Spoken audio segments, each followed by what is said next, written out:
le deuxième épisode du podcast de Structure et Théorie. On est à l'Université de Lausanne, après un séminaire sur le crime contre soi hier soir. Et là, on va faire un deuxième épisode pour discuter d'un deuxième article qu'on a publié, traduit dans la revue Structure et Théorie et publié sur la plateforme Peers. Un article qui s'appelle Avancer sans théorie, qui était initialement publié en 2013 en langue anglaise sous la plume de John Mearsheimer au département de sciences politiques de l'Université de Chicago et Stephen Walt au département de politique étrangère à l'Université d'Harvard. Voilà.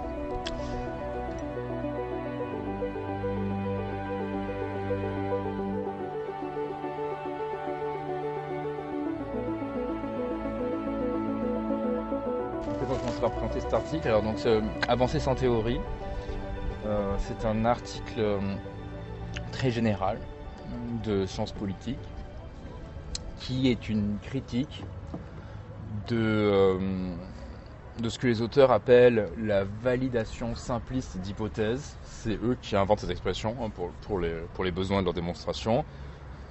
En fait, c'est une critique des pratiques en sciences politiques aujourd'hui, notamment dans le monde aux États-Unis, mais enfin ça s'applique un peu partout, qui consiste à publier des études de type régression multivariée, etc., en exploitant des banques de données pour prouver telle ou telle hypothèse sur, alors leur sujet c'est sur la guerre, sur les relations internationales.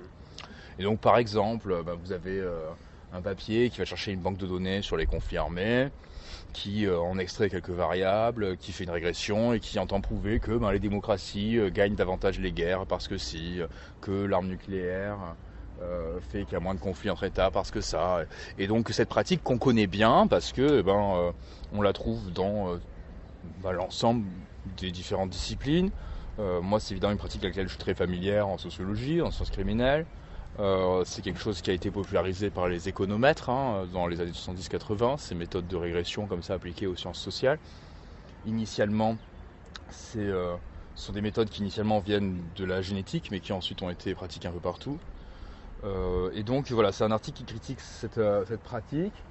Donc la pratique des vérifications d'hypothèses simplistes. Ouais, de valider de façon simpliste des hypothèses. Qu'est-ce que ça veut dire les valider de façon simpliste? Donc c'est tous ces travaux qui ont toujours la même forme, c'est c'est-à-dire voilà, j'ai une hypothèse que plus les chercheurs boivent d'alcool, plus ça devrait détériorer leurs compétences scientifiques.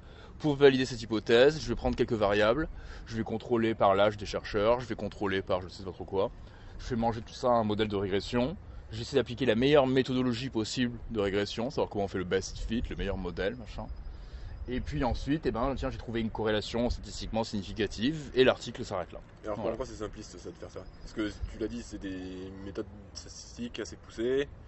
Alors ce que va dire Mearsheimer, c'est que c'est simpliste parce que la méthode est poussée, mais c'est pas la méthode qui est simpliste, c'est la théorie. Il y a très peu de théorie ou pas de théorie derrière. C'est-à-dire que les chercheurs passent pas suffisamment de temps, selon eux, à se demander ce que signifient exactement ces chiffres qu'ils ont fait manger à la machine, pourquoi telle variable devrait causer telle autre variable, etc., etc. Donc pour reprendre juste la façon dont est présenté ce travail, avant qu'on en parle, histoire que tout le monde ait les mêmes bases. Donc Mearsheimer et Walt, d'abord, sont des gens qui ont contribué à de grandes théories sur la guerre, d'accord? Donc pour savoir qui c'est deux auteurs néo-structuralistes qui ont fait plusieurs grandes contributions à la théorie de la guerre. John Mearsheimer en particulier a écrit un livre qui s'appelle La tragédie des grandes puissances, qui n'a jamais été traduit en français, mais qui est une grande théorie de la guerre à partir de théories structurales. Et dans son livre, il y a des données, mais il y a très peu de données. Et John Mearsheimer n'est pas quelqu'un qui fait des travaux comme ça. Il ne fait pas d'analyse de régression en corrélation, c'est pas son truc. Il forge des théories. Il forge des théories et ensuite il les applique sur des données de statistiques descriptives ou des données historiques très simples, en montrant que apparemment les données historiques semblent aller dans le sens de sa théorie. D'accord ? Donc lui, c'est comme ça qu'il fonctionne. Et donc en fait, cet article, la façon dont il commence, c'est donc Mearsheimer et Walt explique que les théories sont des choses qui sont très importantes dans leur domaine, quoi. Que tous les choses qu'on apprend aux étudiants sont les grandes théories, qu'il y a plusieurs conflits entre plusieurs théories, etc. Donc théorie sur la guerre, sur pourquoi les guerres arrivent, sur pourquoi telle et telle partie, comment on sait quelle partie peut gagner la guerre, etc. Et donc ce qu'ils disent, c'est qu'en fait, aujourd'hui, faire des théories, c'est devenu un gros mot. C'est-à-dire que il va citer plusieurs personnes, y compris des gens très respectables dans son milieu, qui vont dire non mais les théories, tout ça c'est plutôt des sectes, c'est plutôt des pathologies. Ce qu'ils appellent les ismes. C'est des ismes, voilà. Et nous, enfin je sais pas, moi qui suis un théoricien, je vois très bien de quoi il parle. C'est-à-dire que moi en général, quand on fait un travail très théorique, les gens vous disent ah oui mais c'est théorique, comme si c'était moins bien parce que c'est théorique, quoi. Qu'est-ce que ça veut dire en fait derrière cette critique? C'est théorique, c'est pas assez rattaché à la... Pas attaché à la réalité, ouais. C'est trop, c'est un truc d'aérosophe, comme disait Aristophane, c'est le philosophe dans les nuages, quoi. C'est du bavardage. Ouais, du bavardage, ouais, c'est ça exactement. Mearsheimer, en fait, cet article commence en disant attendez, on va mettre les points sur les i, d'accord. Parce que d'abord, tout ce qu'on enseigne à l'université, ce sont avant tout des théories. Et que dans les sciences sociales, il faut des théories et il faut vérifier les hypothèses. Il va dire qu'il faut les deux. Mais il ne faut pas déconner, les théories c'est le plus important. Et en fait, tout le reste de l'article, les 32 pages, consiste à expliquer pourquoi la théorie c'est le plus important et pourquoi il y a un équilibre à trouver entre les deux. Mais d'après lui, dans son domaine, on est allé beaucoup trop loin du côté de la validation d'hypothèses et on ne consacre pas assez attention aux théories. Donc tout le reste, en fait, c'est une série d'arguments en expliquant que voilà, si on ne fait pas assez attention aux théories, si on n'essaie pas de raffiner les théories, si on n'essaie pas de faire les meilleures théories possibles, si on n'essaie pas de comprendre vraiment ce qu'elles veulent dire, et bien après, ces papiers quoi, de validation simpliste d'hypothèse, ils servent à rien. C'est-à-dire que soit on ne comprend pas vraiment ce qu'ils veulent dire, soit on aura un autre papier qui dira le contraire juste après, et on ne saura pas comment trancher entre les deux, etc., etc. Et c'est des choses qu'on connaît bien, parce qu'on voit ça dans un peu tous les domaines. Donc c'est un article que j'aime beaucoup, parce qu'il est très... il est globalement, il est très pertinent, même en dehors de son domaine à lui, quoi. Oui, c'est ce qu'il dit, ça s'applique aussi bien aux relations internationales comme là, mais... Ah ouais, ça s'applique à plein de trucs. Donc je sais pas si la présentation est suffisamment claire. Qu'est-ce que vous en pensez tous les deux de l'article? Oui, c'est juste qu'il développe la tension qu'il existe entre les théories et la validation d'hypothèses.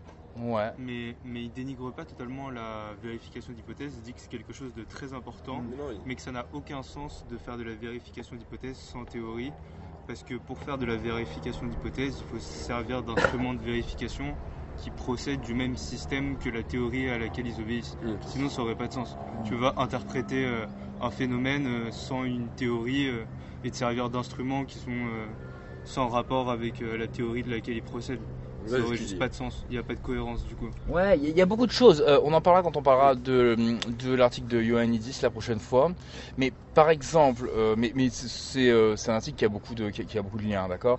Mais par exemple, les méthodes de régression, elles n'ont pas été faites pour faire ce que la plupart des chercheurs font avec maintenant, d'accord.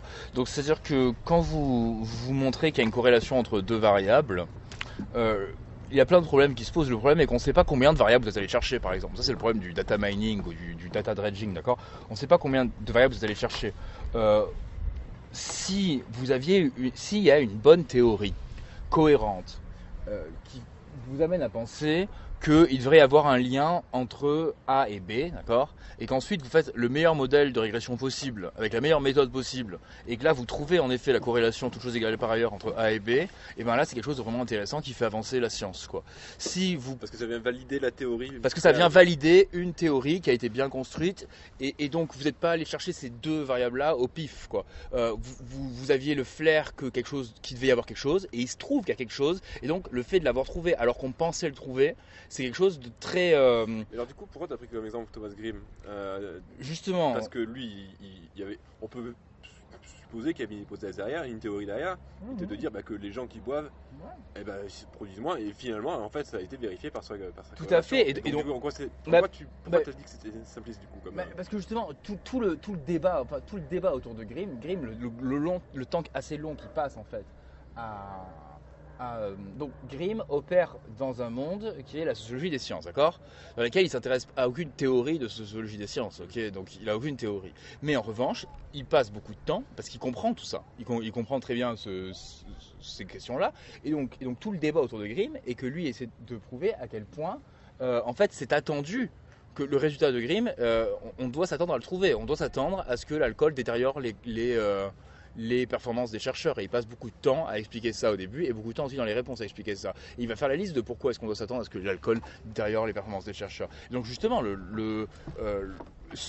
les gens qui attaquent Grimm vont leur reprocher de faire une validation simpliste d'hypothèse, et Grimm, lui, va se défendre en disant non, il y avait de bonnes raisons de croire ça. Donc voilà, le débat est autour de ça. J'ai pas étiqueté, tu vois, le truc de Grimm comme étant. Voilà, mais voilà, non, c'est l'exemple, c'est de loin que tu regardes. Grimm, il n'y a pas de théorie. Et tu mets quelques variables, tu fais une corrélation, et voilà. Ensuite, Grimm va défendre que lui, en fait, il a une bonne raison de tester cette hypothèse-là. Maintenant, il n'y a pas de théorie au sens que il ne s'appuie pas sur une théorie de comment les chercheurs opèrent, quoi. Tu vois, il n'y a pas de. En fait, on pourrait dire qu'il a une hypothèse et qu'il va tenter de la vérifier, mais que pour autant, il n'a pas une théorie qui s'appliquerait à d'autres phénomènes que celui-là. Ce qu'il a, c'est ce que Mearsheimer et Wald appellent une théorie qui n'est pas finie. Voilà. Alors, du coup, je pense que ce stade-là, c'est très bien de vraiment appuyer sur les définitions d'une théorie et d'une hypothèse. C'est quoi ce qui différencie? Parce que je pense que ça peut ne pas être clair. Tout à fait. Donc Mearsheimer et Wald, ce qu'ils disent, c'est déjà tout le monde a des théories, d'accord?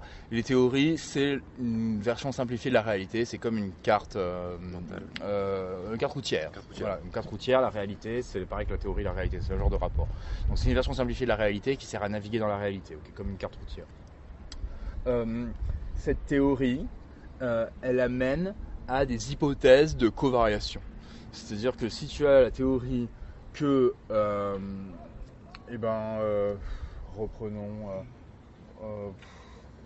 tu as la théorie que les États agissent rationnellement et que le plus important pour eux c'est leur survie, alors tu vas avoir comme hypothèse de covariation que si un État s'arme de l'arme nucléaire, il subira moins d'attaques que d'autres États, quoi. Ça, c'est une hypothèse qui découle de la théorie. La théorie, c'est que les États sont rationnels et qu'ils font attention à leur survie. Et donc après, il y a plein d'hypothèses qui viennent de ça, d'hypothèses de choses que tu vas devoir varier ensemble. Et donc une des hypothèses va être ça. Qui permettrait de prédire, en fait. Ouais, c'est ça. C'est des prédictions, en gros. C'est des hypothèses, c'est des prédictions. C'est genre un système de représentation des choses, et une hypothèse, c'est ce qui découle de la théorie. Ouais, mais ça. Qui est un micro-phénomène par rapport à un macro-phénomène, qui serait la théorie, donc le système, quoi, ça. Ouais, c'est ça. Okay. Ce que vont dire Mearsheimer et Wald, c'est que tout le monde a des théories, et qu'il y a des théories qui sont plus ou moins abouties. Ce que Grimm, en fait, fait, c'est qu'il construit lui-même une petite théorie de l'alcool, l'effet de l'alcool sur les... Est-ce qu'il n'a pas construit rétrospectivement? Ah bah ça on peut pas savoir. Parce que c'est comment on fait pour savoir ça, du coup? Comment on fait pour savoir du coup la théorie qu'on a mis en avant dans un papier, peu importe? Ça on peut pas savoir. C'est pour ça que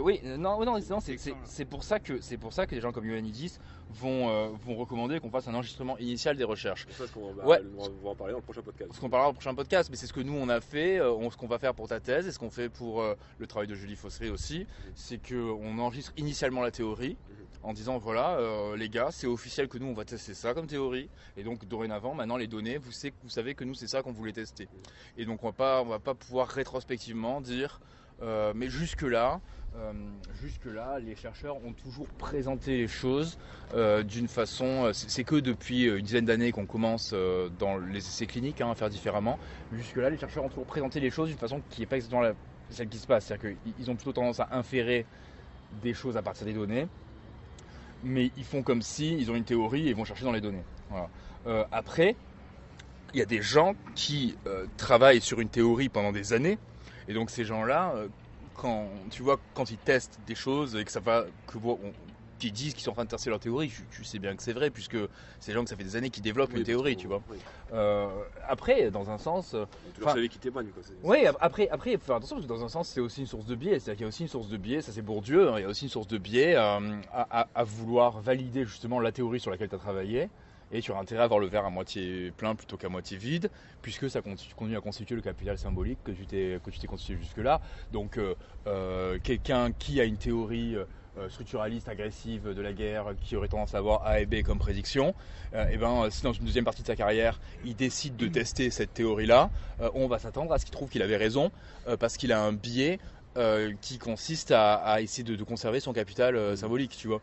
Mais en réalité, c'est quand même toujours mieux que procéder de la manière d'avant, puisque quand quelqu'un va feindre à partir de données inférer une théorie, en réalité au début, ce qui s'est passé, c'est qu'il avait quand même une théorie en tête. Personne part sans a priori sur des données.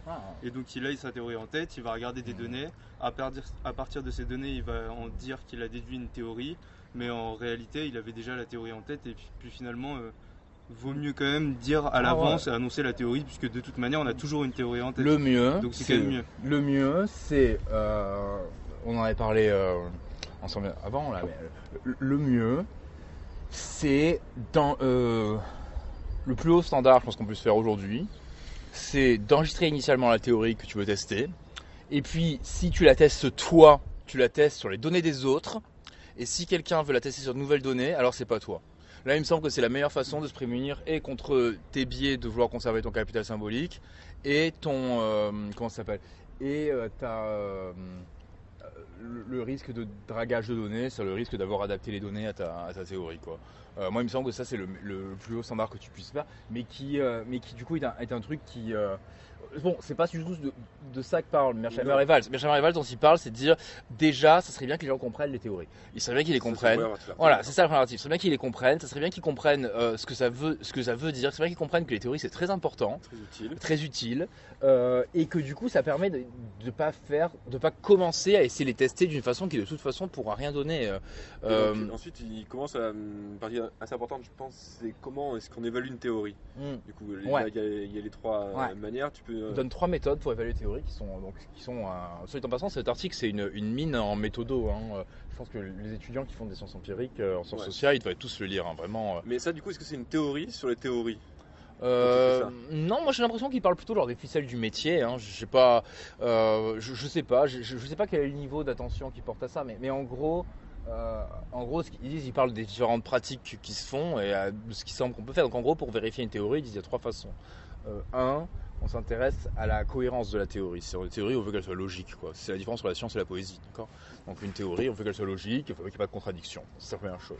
Donc on peut critiquer une théorie en disant votre théorie n'est pas logique pour A et B. Et ça, c'est une première façon de réfléchir à une théorie, quoi.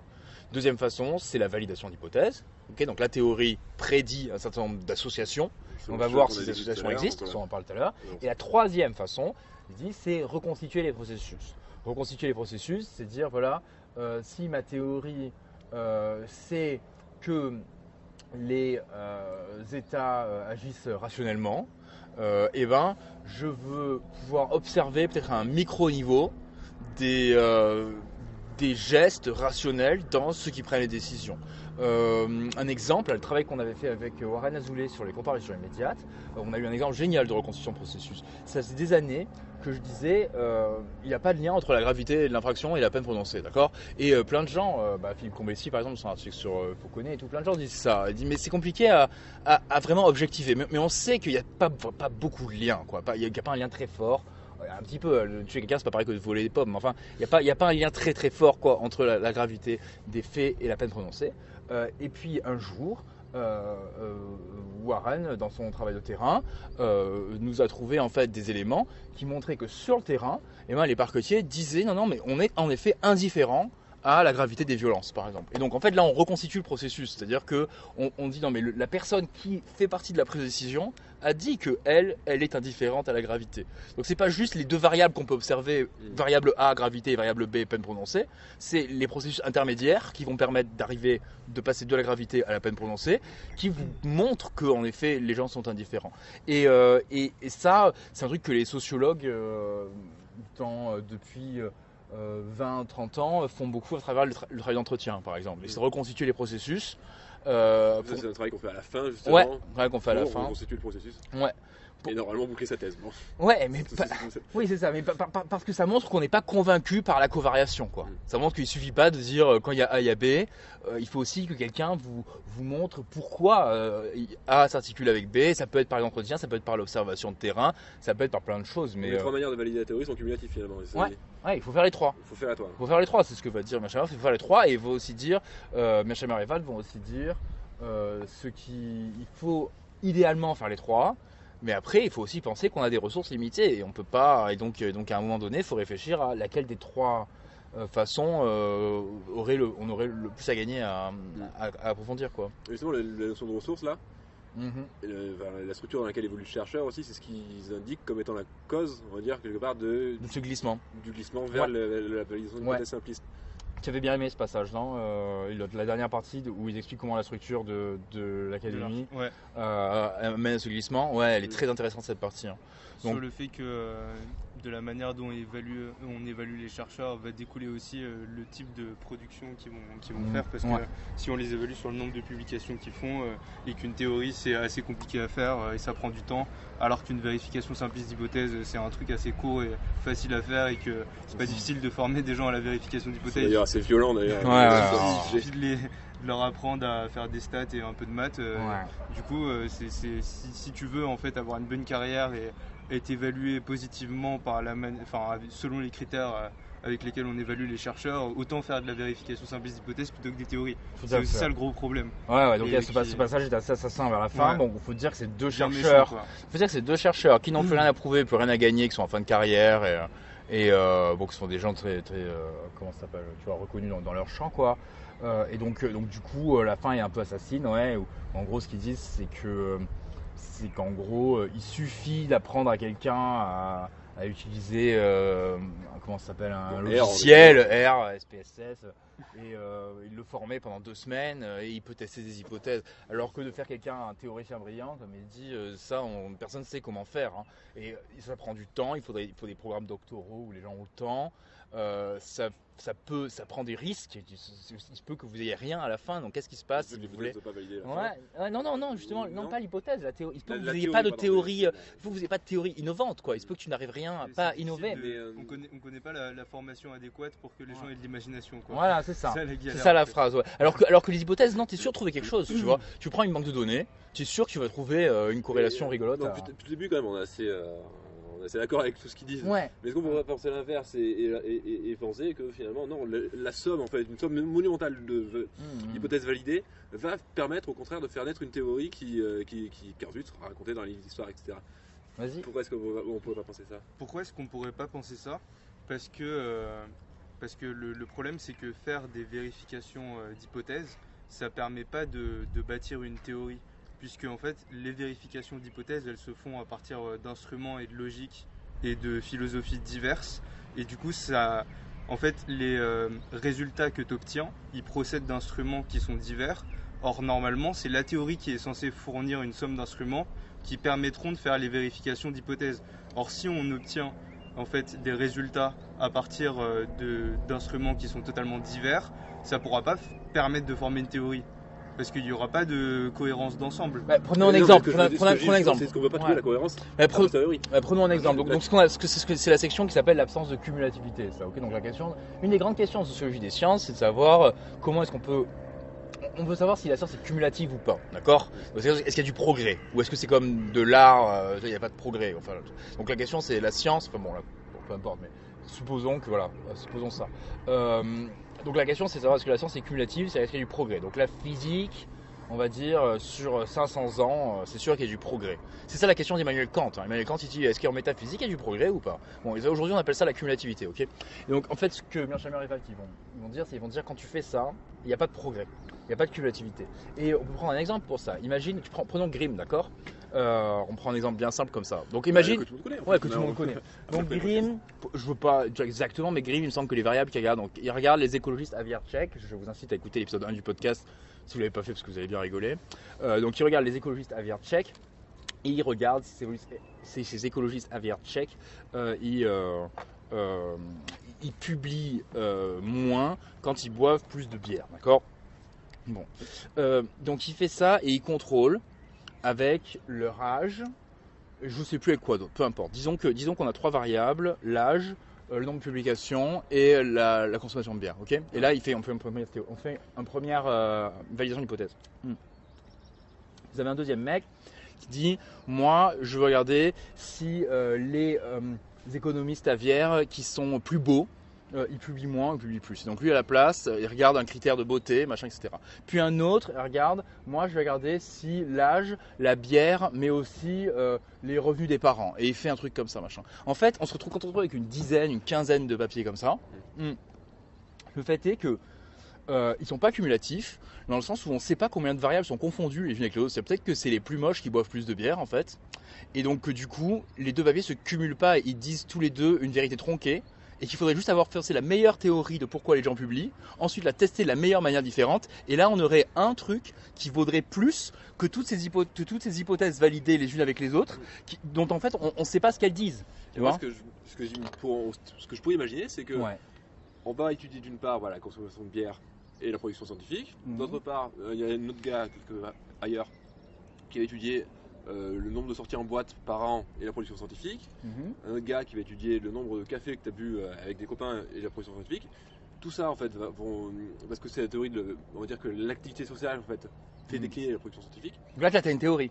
Non, oui, non, mais là tu commences à avoir une théorie et donc du coup tu devrais faire une théorie de l'activité sociale plutôt. Mais c'est que tous ces résultats qui sont faits indépendamment les uns des autres, on peut penser qu'ils ont et effectivement on ne sait pas quelles variables sont corrélées entre elles, donc on va refaire enfin un truc par-dessus et construire comme ça par le bas. Et ben ce que dit Mearsheimer et Wald, c'est que c'est un gaspillage de temps monstrueux. Ce qu'il faudrait qu'on fasse, c'est qu'on passe une après-midi à réfléchir à comment les activités sociales affectent les publications des scientifiques. On en parle. Mais dans les conditions structurelles telles qu'ils les décrivent très bien du coup, qui poussent en fait à faire des validations simplistes.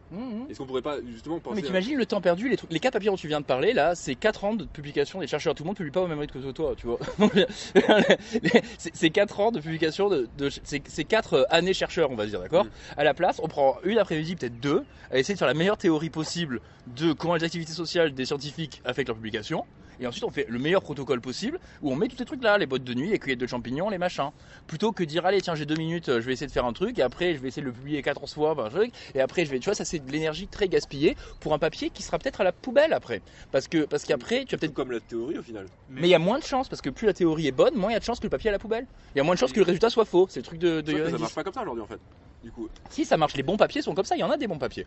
Il n'y a pas que de la merde, d'accord. Il y a des bons papiers avec des bonnes théories, et ensuite on essaie de tester la bonne théorie, et Mearsheimer il donne des exemples de ça. Mais au-delà du gaspillage de temps, il y a aussi un truc, c'est que ça marche pas, même si tu veux faire ça, même si après tu veux te servir du temps que tout le monde a gaspillé à faire des vérifications d'hypothèses, et que tu te dis, bon bah moi je vais faire une théorie à partir de tout le travail de petites mains que les gens ont fait pour moi, ça peut pas marcher, parce que en fait quand les gens vont faire une vérification d'hypothèse, ils ont une théorie en tête, et les résultats qu'ils vont interpréter, c'est que à partir de cette théorie qu'ils ont en tête. Et donc en fait, tu as des gens qui font des vérifications d'hypothèses, qui obtiennent des résultats, ok, mais ces résultats, c'est pas des résultats qui sont dénués de théorie. Ils sont inutilisables en plus parce que si tu n'as pas la même théorie que lui, tu peux pas l'utiliser. C'est ça, c'est que ces résultats, tu les obtiens que si tu avais en tête la théorie que le mec avait quand il voulait produire ses résultats. Et si chacun a une théorie en tête et qui va produire un résultat, ça veut pas dire que tu peux te servir de tous ces résultats pour faire une grande théorie, puisque tous ces résultats, ils procèdent eux-mêmes d'une théorie différente à chaque fois. Alors j'ai un bon exemple qu'on peut prendre qui changera un peu, tu vois, sur la peine de mort. Sur la peine de mort, tu vois. Peine de mort, j'ai tous les papiers sur la peine de mort, donc il y en a une centaine, d'accord, qui sont que des validations assez simplistes de l'hypothèse de l'effet dissuasif de la peine de mort, d'accord. Et tu peux voir que le fait qu'il y ait 100 travaux sur la peine de mort, ça n'a rien apporté à la question. Il y a une méta-analyse qui date de 2008 et qui dit oh là, après 40 ans de recherche, on n'en sait pas plus qu'avant. Il y a la même chose sur le rapport qui avait été fait sur l'incarcération de masse. Tu sais le rapport que j'aime beaucoup là, de la National Academy of Science. Ils prennent 800 travaux. Ils disent sur 800 travaux, on n'est pas plus avancé qu'avant. Et donc là, c'est des belles preuves de gaspillage parce que 800 travaux, tu te rends compte ce que c'est. Et donc l'idée, c'est de dire est-ce que cette énergie-là, enfin ce savoir-là, c'est la preuve qu'il n'est pas cumulatif. Quand tu as un truc comme un groupe de l'Académie des sciences qui passe des années à passer en revue tous ces travaux et qui dit on peut les en tirer, c'est la preuve justement empirique quoi, que ça marche pas comme façon de faire. On n'a pas fait de théorie de la dissuasion grâce aux 100 travaux sur la peine de mort. On n'a pas fait de théorie de la dissuasion grâce à ça. Oui, pourquoi il plaide en fait, c'est qu'on s'assoit tranquillement deux après-midi, posé, qu'on réfléchisse. Mais du coup, tous ces chercheurs qui font des vérifications d'hypothèses simplistes, qu'est-ce qu'ils vont faire? Parce que du coup, ils sont là. Ils sont là et on les produit encore. Ce qu'ils peuvent faire, c'est des vérifications d'hypothèses simplistes à partir de théories qui ont été dégagées par des gens qui avaient de l'imagination. Donc pas simplistes du coup des vérifications d'hypothèses en règle. En prenant connaissance des théories. Voilà, c'est ça qui recommande Mearsheimer et Wald. Ils devraient se former, on devrait les former davantage à la théorie qu'à la méthodo. Mais pas à la création de théories s'ils en sont incapables, mais au moins à la compréhension des théories. ou à l'intérêt pour les théories. L'intérêt, c'est plus ça, c'est pas la compréhension. C'est en gros un plaidoyer pour former davantage les chercheurs qui font des régressions et tout ça, pour les former davantage à bien comprendre les théories. Et à discuter les théories, à les passer en revue, et à participer à ce débat-là. Tu vois. Et pour une recherche un peu plus lente, quoi, un peu plus slow, on prend notre temps, c'est pas urgent. Plus qualitative. Pas qualitative, parce que qualitatif, c'est une autre façon d'approcher l'empirie. Ouais. Donc c'est pas, justement, ils disent bien attention, on parle pas de quantité contre quali, hein, c'est pas quantitatif contre qualitatif. Ouais. Mais plus posé, on prend notre temps, c'est pas pressé, on discute d'abord d'une théorie cohérente, on discute de qu'est-ce que cette théorie voudrait dire, et puis ensuite on c'était de meilleure qualité. Ah ouais, non, dans notre domaine, quand tu dis qualitatif, ça veut dire recherche qualitative. J'avais compris toi. Ouais. Mais du coup, comment on fait pour former des chercheurs à la créativité? Alors, on peut pas les former à la créativité. Ce que disent Mearsheimer et Wald, c'est on peut pas former les gens à la créativité. Et je sais pas, ils vont un peu vite parce que, par exemple, le livre de Andrew Abbott, dont on va aussi traduire un chapitre, qui s'appelle Méthode de découverte, c'est pas un livre sur la méthode scientifique, hein, c'est un livre sur la créativité. C'est une méthode de créativité. Ouais. On va rester dans la formation méthodologique. Ouais, mais il est très bon parce qu'il dit c'est pas des méthodes, c'est des heuristiques. Genre c'est des ficelles, quoi, c'est des trucs. Donc il dit il y a des trucs pour être plus créatif. Je sais pas si c'est. Andrew Abbott, c'est un mec qui est très créatif. Je sais pas si c'est transmissible vraiment ou pas, d'accord. Mais en tout cas, ce livre, j'adore ce livre. Hein. Donc il dit, par exemple, prenez un exemple. Il dit, par exemple, quand un domaine est très saturé, on peut prendre l'objet, changer d'échelle et réexaminer un objet avec une autre échelle. Réexaminer un objet avec une méthode avec un genre d'école, un genre d'angle de vue que les gens prennent pas habituellement. Faire ce genre de choses. Donc il va prendre l'exemple il va dire un des papiers les plus célèbres sur l'alcool au volant. Non, sur les accidents de la route.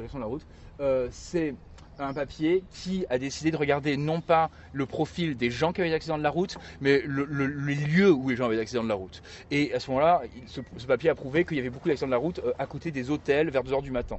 D'accord, et donc a montré que c'est peut-être pas le profil des chauffards qu'il faut regarder, mais c'est en fait plutôt quelque chose d'urbain, quoi. Ouais. Et ça, il va dire c'est des exemples de créativité. Donc il dit c'est des heuristiques, c'est pas une méthodo, il y a pas de méthodo, mais il y a des trucs, quoi. Il y a des petites astuces. De genre, si tu vois que tout le monde regarde par rapport à la personne, regarde par rapport à la géographie. Si tu vois que tout le monde regarde, tout le monde regarde en termes de culture, regarde en termes de structure. Tout le monde, tu vois, ça c'est des trucs. Et moi j'aime beaucoup ce bouquin, la méthode de découverte, parce que c'est un peu. Mais je sais pas si on peut former les gens à la créativité, mais c'est pas ce qu'ils disent, Mearsheimer et Wald. Ce qu'ils disent, c'est qu'on peut former les gens à bien comprendre les théories. Ça oui, c'est l'aspect. Il y a toujours dans l'académie, il y a toujours un aspect qui tend vers la philo, qui est l'aspect théorique, et puis un aspect qui tend vers les maths, qui est l'aspect, comment est-ce qu'on teste ces trucs-là, quoi. Et ce que disent Mearsheimer et Wald, c'est on trouve que dans les programmes de recherche, il y a trop de maths et pas assez de philo, en gros. C'est en gros, j'ai l'impression que c'est ça l'idée. Ouais, plus ou moins. Ouais. C'est plus ou moins ça l'idée. Et ça, c'est quelque chose auquel on peut remédier. Hein.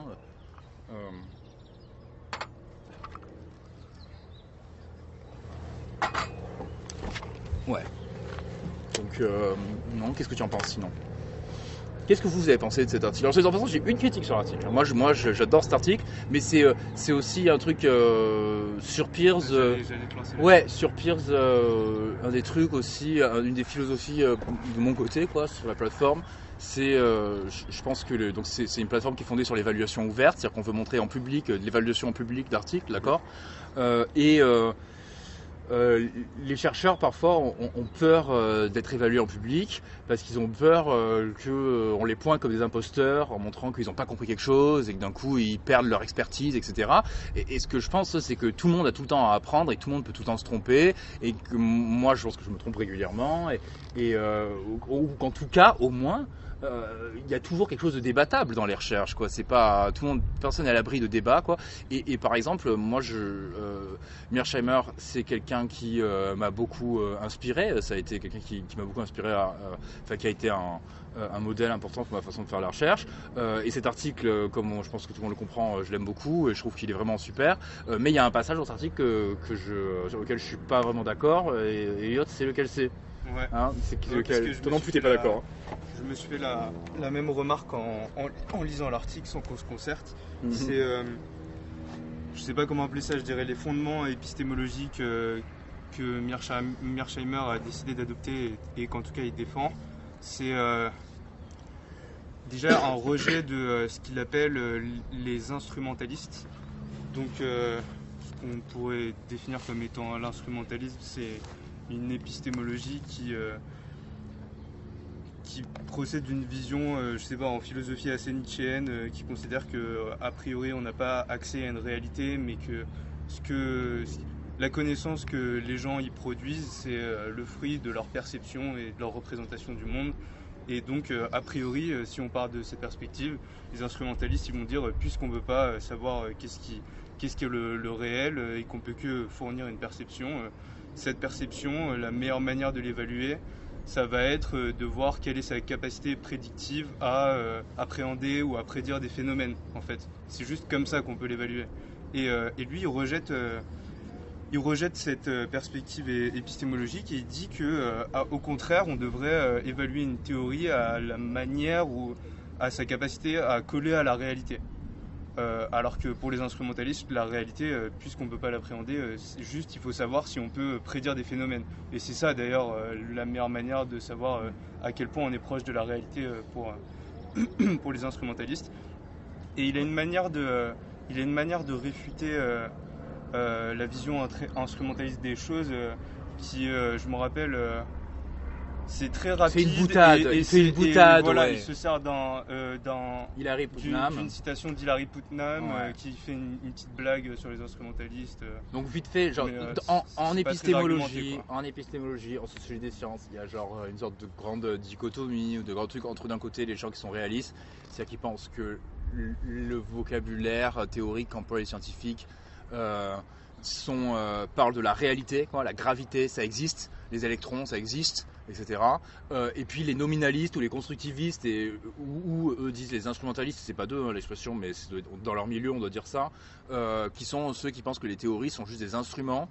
Et lui l'instrumentaliste qu'il cite, c'est Milton Friedman, qui est Chicago, hein, c'est le grand économiste libéral de Chicago dans les années 70, qui disait sur la théorie de l'homo economicus, d'accord, qui disait peu importe que les humains soient rationnels, ce qui compte c'est que quand on prédit que les humains sont rationnels, quand on prédit que les humains sont rationnels, ça donne des prédictions qui marchent, d'accord. Même si c'est pas vrai, même si on arrive à me prouver que les humains sont pas rationnels, je m'en fous du moment que tout se passe comme si, l'expression de Michel Foucault, d'accord, aussi un nominaliste, donc deux extrêmes, un nominaliste très à droite, un nominaliste très à gauche, tu vois, et eux qui sont plus au milieu, on va dire, eux disent non, ça c'est des conneries, et ils prennent ça comme sur une boutade en citant Hilary Putnam qui dit si une théorie arrivait à prédire des choses alors qu'elle ne parlait pas de la réalité, ça serait vraiment un miracle, d'accord. Et ça c'est une section de leur article avec laquelle moi je suis pas d'accord parce que moi je suis nominaliste, hein. Maintenant la première chose qu'il faut dire c'est que toutes ces choses là ça dépend quand même je veux dire c'est pas une secte, hein, le nominalisme ou je sais pas quoi, c'est pareil que les théories, genre c'est dans mon milieu, pour les questions auxquelles moi je m'intéresse, je trouve que ça n'a pas trop de sens de dire qu'on parle de choses genre réelles, quoi, genre le capital symbolique c'est réel, quoi. Ça n'a pas tellement de sens. Dans leur domaine à eux, quand ils parlent de la guerre, peut-être que ça a plus de sens, j'en sais rien. En tout cas, ce qui est important, c'est que moi je trouve ce passage un peu faible, mais qu'en fait c'est neutralisé par le côté pragmatique, c'est-à-dire qu'en fait cette dichotomie qu'ils font en disant voilà nous on n'est pas instrumentaliste, on est réaliste, cette dichotomie, la seule conséquence pragmatique qu'elle a, c'est de dire que quand on est réaliste, alors on s'autorise 3 méthodes de vérification des théories, la cohérence, la covariation et la reconstitution des processus, alors que quand on est instrumentaliste, on n'a droit qu'aux 2 premières. Parce qu'on ne reconstitue pas les processus, puisqu'on pense que ces processus n'existent pas. D'accord ? Et si pour eux c'est ça être réaliste, alors moi je suis réaliste aussi. Enfin je veux dire à ce moment-là, si la seule différence, si être réaliste ça veut dire qu'on pense qu'on est capable de voir des micro-processus qui ensuite peuvent être constitués, accumulés à une échelle supérieure, à ce moment-là, moi aussi je suis réaliste. Enfin, je veux dire, c'est pas. Je pense que c'est pas ça que ça veut dire. Mearsheimer et Wald ne sont pas des philosophes des sciences, tu vois. Et puis souvent ces dichotomies, elles ont un sens un peu exagéré, surtout celle-là. Hein. Je veux dire, il y a un travail de Ian Hacking qui s'appelle La construction sociale de quoi, qui est un grand exemple de. Ok, sur quoi les gens utilisent ce mot construit et qu'est-ce qu'ils veulent dire par construit. Il y a aussi ce travail d'Yves Gingras qui s'appelle Pourquoi le programme fort est-il toujours incompris, qui est aussi le programme fort, c'est en gros le programme le plus nominaliste de sociologie des sciences, d'accord? Et pareil, il va dire oui, mais souvent en fait ces oppositions elles sont un peu exagérées. C'est-à-dire qu'en pratique, il n'y a pas beaucoup de cas, moi je trouve, où on s'engueule avec entre chercheurs en disant ah non c'est trop réaliste pour moi. Ça arrive, mais souvent c'est des choses où à mon avis, entre gens qui ont une approche réflexive de notre travail, on serait tous à peu près d'accord sur ce qu'il faudrait faire, quoi. Donc, je pense vraiment important qu'il soit faible parce que pragmatiquement ça. Oui, voilà, donc c'est pas très important. Je pense que c'est plus quelque chose qui dans son milieu veut dire quelque chose et que les gens comprennent de quoi il parle. Je sais pas. Voilà, mais tu vois, c'est un exemple de point qui est débattable. Où moi, par exemple, si j'avais été évaluateur de l'article, j'aurais dit j'aimerais qu'on change quelque chose sur ce passage. Et ce qui est intéressant, c'est que Elliot aurait dit la même chose indépendamment. Et donc, s'il y avait eu deux évaluateurs anonymes, Elliot et moi, on aurait tous les deux dit le même. Sans se connaître, on aurait tous les deux dit le même truc. Et bah dites le truc dans la partie débat. Donc on dit c'est ce qu'on va faire. Ouais, c'est ce qu'on va faire. Après le truc, c'est l'article fait 32 pages et que honnêtement, à part ça, moi je le trouve quand même assez nickel. Et donc c'est vrai que t'as pas envie de passer 10 minutes à parler d'un truc, de dire oh je suis pas d'accord avec ça, quand il est tellement riche, c'est que ça n'a pas d'implication, alors qu'il est tellement riche par ailleurs, quoi. Donc c'est vrai que du coup, dans la partie débat, il faudra discuter de tout ce qu'il apporte d'intéressant et en disant j'ai une réserve sur ça et c'est ce que font les chercheurs dans les bons comptes rendus de lecture ou dans les bons trucs comme ça. Puis là surtout sur cette partie, quand il est un peu méchant à l'égard de ce qu'il appelle, puisque nous on le définirait pas comme ça, des instrumentalistes, on a l'impression que c'est plus une querelle de tempérament, quoi. C'est genre, il y a les sceptiques qui considèrent que les concepts c'est que des sons de voix, comme Guillaume de Cam il le définissait, et il y a les gens qui pensent que les théories, les concepts, ça colle au réel, et puisque là en l'occurrence ça n'a pas d'implication pratique, ça veut juste dire que c'est une querelle de tempérament, quoi. Il y a des gens sceptiques et il y a des gens qui sont plus idéalistes sur les capacités de la science, quoi, c'est tout. Bon, en général c'est quand même un des plus gros quiproquos qu'ont les scientifiques, ce truc de constructivisme, nominalisme, réalisme. On aura le temps d'en reparler. Quoi ? Donc on aura le temps d'en reparler. C'est un des plus gros quiproquos qu'ont les gens, mais en gros en général ce truc de dire est-ce que la réalité elle n'existe pas, souvent à chaque fois la question c'est de dire non mais qu'est-ce que ça veut dire elle n'existe pas.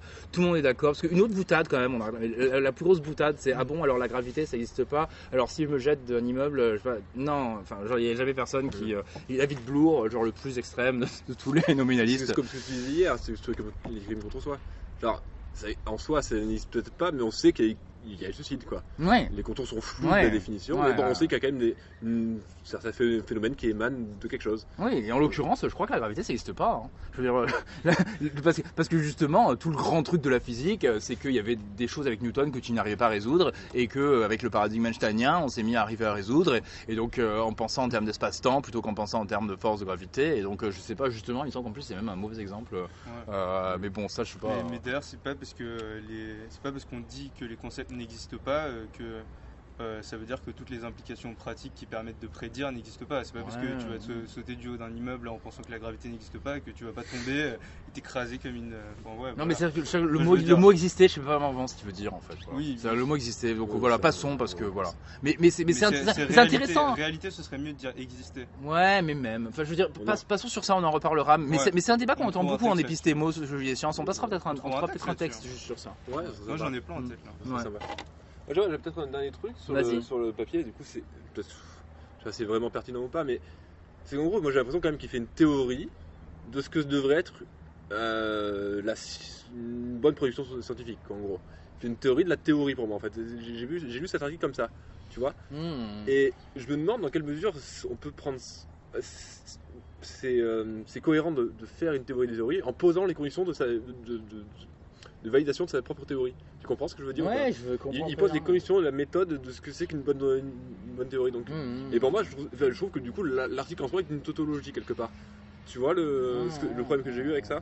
Ouais, je comprends très bien. J'arrive pas à m'en défaire de ça. Bah, j'ai l'impression que c'est vrai, et non, mais j'ai l'impression que tu as raison, mais voilà la façon dont lui tranche, et je crois que c'est comme ça que tout le monde va devoir trancher à chaque fois, c'est on reconnaît un arbre à ses fruits. Voilà. C'est-à-dire qu'à la fin, il dit la preuve que vous devriez m'écouter, c'est quand on m'écoute pas, il se passe n'importe quoi. Et du coup, il y a toute une section de l'article qui consiste à prendre toutes ces validations simplistes d'hypothèses qui n'ont mené à rien. Et lui va dire je pense que ça c'est la preuve que ma théorie est correcte. Donc je fais une bonne théorie et je vais la valider par la preuve que quand on ne suit pas ma théorie, ça se passe mal. Tu vois, et au final on peut jamais aller plus loin que ça. On peut jamais dire on reconnaît un arbre à ses fruits et voilà un arbre qui fait de bons fruits. Voilà un arbre qui fait de mauvais fruits, et donc je pense que c'est à cause du mauvais arbre qui fait de mauvais fruits, et on peut pas aller plus loin. Donc dans un sens, c'est pas tautologique, c'est lui-même emploie les mêmes outils que ceux qui critiquent aussi, mais il essaye de le faire mieux, quoi. Tu vois. Mais il dit j'ai une hypothèse sur vos hypothèses, en gros.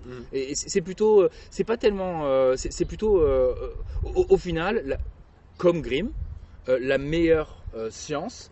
À mon sens, c'est celle qui prend les outils et les méthodes et les standards d'un milieu et qui l'applique à ce propre milieu. Et donc, il n'a pas à discuter de la qualité des standards, mais qui a juste à discuter de jusqu'où ça peut aller quand on applique ces standards que vous respectez comme étant de haute qualité.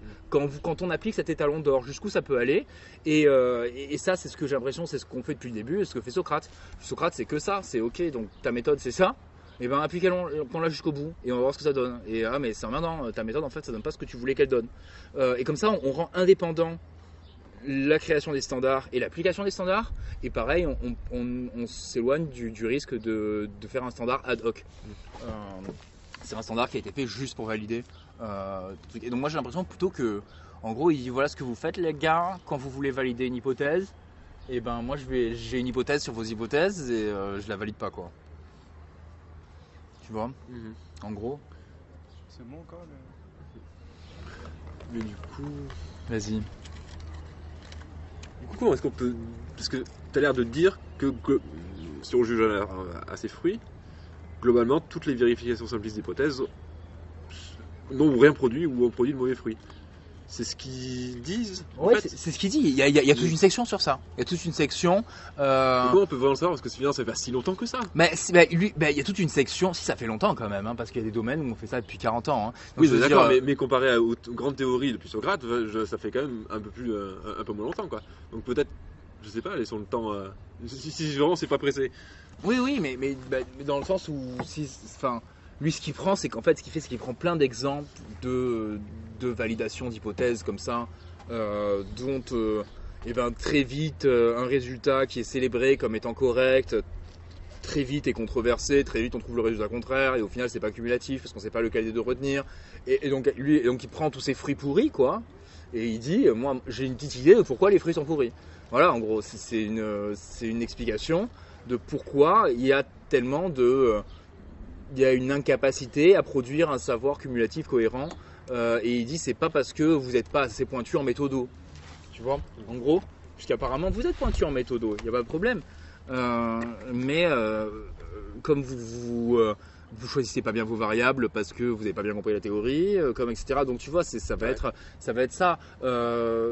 Évidemment que oui, on pourrait, si on avait tout le temps du monde, on pourrait dire allez-y, mais lui va dire, moi, son idée en fait, ça va être de dire, moi je pense que vous devriez mettre vos ressources ailleurs. Parce que en revanche, d'autres théories ont porté leurs fruits.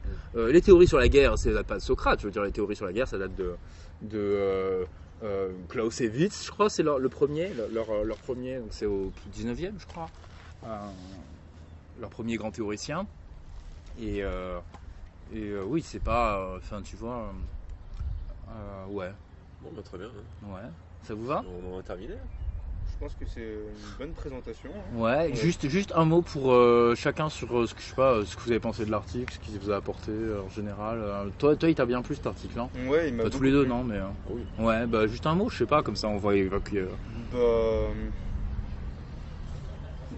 Je crois qu'il plaît pour au moins deux raisons.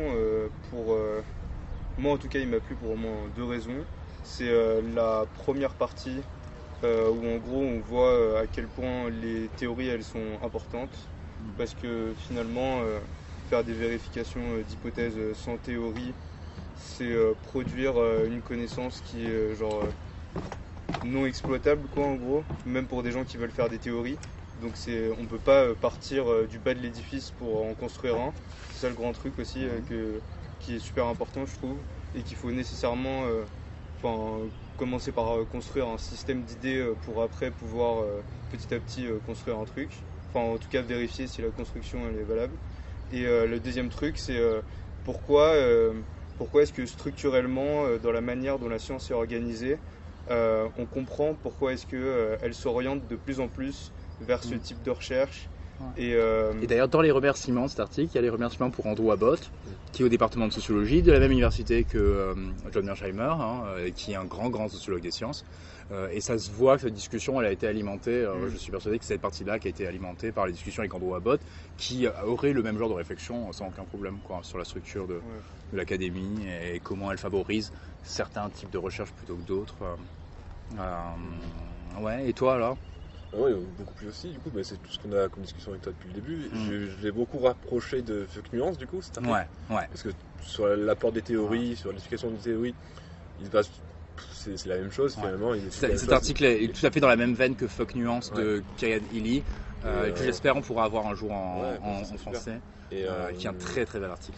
Après, c'est un article très motivant. Moi, ça me donne très envie de relire Abbott. Du coup, maintenant que je maîtrise les outils statistiques, il ne me reste plus qu'à découvrir les heuristiques et bien maîtriser pour bien observer mon objet maintenant. C'est inspirant. C'est très inspirant. Ça motive en fait. Ça motive. C'est plus beau, mais les grandes théories que les régressions. C'est plus beau, certes. Mais comme il l'explique, du coup, franchement, les conditions dans lesquelles on va dire la science est produite actuellement, donc les labos, les choses comme ça, les exigences d'évaluation managériale de la recherche, etc. C'est un peu effrayant aussi parce que on est tenté de faire de la théorie parce que c'est beaucoup plus beau, on est d'accord, etc. Et ça aura certainement beaucoup plus de fruits. Néanmoins, ça prend plus de temps. Et le temps, quand il s'agit de se reproduire et de survivre, on n'a pas forcément. Et donc voilà, c'est un équilibre à trouver. C'est assez pessimiste. Je pense qu'il doit y avoir, il y a moyen de genre scinder son travail de recherche en une partie alimentaire, qu'on essaye de faire la moins pourrie possible, en gros. Je veux dire, faut être clair, tu vois, de pas avoir honte de ce qu'on fait, mais une partie alimentaire où on publie beaucoup, des choses qui servent à quelque chose. Mais qui permettront de remplir les exigences néo-managériales, etc., tout en conservant une partie substantielle de son temps à essayer sur laquelle on sera récompensé au bout d'un moment, parce que comme relèvent les auteurs de cet article, ils disent c'est les considérations de carrière à court terme qui fait que les gens sont comme ça, mais à long terme il vaut mieux avoir écrit un beau bouquin avec une belle théorie. Simplement ça va venir tard, on va pas l'écrire avant d'avoir 40 ans, je veux dire, ça va venir tard. Donc entre temps faut quand même ces structures aussi, ce qu'elle prédit, c'est que toutes les prochaines bonnes théories qui seront faites par des gens qui auront en moyenne, au moins en France en tout cas, puisque en général le grade il fonctionne à l'ancienneté, il sera fait par des gens de 45 ans quoi. Oui, mais de toute façon générale dans l'histoire des théories, la plupart des grandes théories sont venues des gens qui avaient à peu près cet âge-là, surtout dans les sciences humaines et sociales. Il y a ce travail de Bruno Latour qui montre ça. Souvent, de toute façon, c'est normal, faut être mûr pour avoir des... John Mearsheimer, sa grande théorie de la guerre, il l'a écrite à 50 ans. Donc, je veux dire, t'as écrit ta première théorie là, cette année. Ma première théorie, c'est cette année. Ma première théorie dont je suis vraiment content, c'est cette année. Et encore, moi, j'ai pu commencer très jeune, tu vois. J'ai pu commencer très jeune. Et donc, c'est au bout de, on va dire, j'ai commencé à faire la recherche à 25 ans. On va dire, ça fait 10 ans, quoi. Au bout de 10 ans, là, il y a une théorie dont je suis vraiment content. Donc, Bon, t'as mis ce note d'optimisme, du coup. Quoi ? Faut être optimiste du coup. Faut être optimiste. Non mais le pessimisme, genre à titre collectif, dire je sens mal là où toute la structure va, c'est pas du pessimisme à titre individuel, parce que à titre individuel, quand tu as compris les règles du jeu, il y a plus, en général, il peut y avoir moyen. Du structuralisme. Oui, c'est une structuralisme. Tu comprends les règles du jeu et du coup, à défaut de pouvoir changer les règles du jeu, tu peux au moins jouer le mieux possible. C'est ça. Et essayer de faire les choses le mieux possible, quoi. Donc cet article est très important pour comprendre. Cet article est très important pour ça. Pour comprendre ça. Et pour les jeunes chercheurs. Pour les jeunes chercheurs. C'est un article très important. Et puis pour finir, il est quand même écrit dans un langage qui est très accessible. Très bien construit. Il faut savoir que les relations internationales, c'est une discipline qui est très publique, quoi, c'est-à-dire qui est faite pour être lue pas que par des académiques, mais aussi par les gens qui travaillent dans les relations internationales. Et donc du coup, quand même, ça rend le travail beaucoup moins ésotérique et beaucoup plus accessible. Et donc ça aussi, ça fait très didactique, de communiquer. On pourra envoyer aussi les auditeurs à une vidéo de Mearsheimer, du coup, sur Ouais, malheureusement, il est qu'en anglais. Hein. En anglais, mais il y a plusieurs. Pour les anglophones, on peut apprécier du coup la structure. On pourra mettre quelques liens sur plusieurs travaux de John Mearsheimer ou de Stephen Walt aussi, qui sont des trucs très carrés. Bon, bah super. Hein. Bah donc voilà, on s'arrête là pour l'épisode 2. Dans l'épisode 3, on continue à monter en niveau de subtilité et en niveau de on va dire d'exigence méthodo, et dans l'épisode 3 on va étudier un article très connu, cité plus de 7000 fois, qui est un article de méthodologie de la médecine qui s'appelle « Pourquoi la plupart des résultats publiés sont faux » et qui est dans le même sens que Grimm et dans le même sens que Mearsheimer et Walt, un article qui critique des méthodes usuelles non réflexives utilisées dans la recherche inférentielle, on va dire, et qui prétend en fait pouvoir deviner par la structure de la recherche, pouvoir deviner quelle est la probabilité qu'un résultat prétendument vrai soit vraiment vrai, effectivement vrai. C'est un travail qui est fascinant, et donc je suis content qu'on en parle au prochain épisode.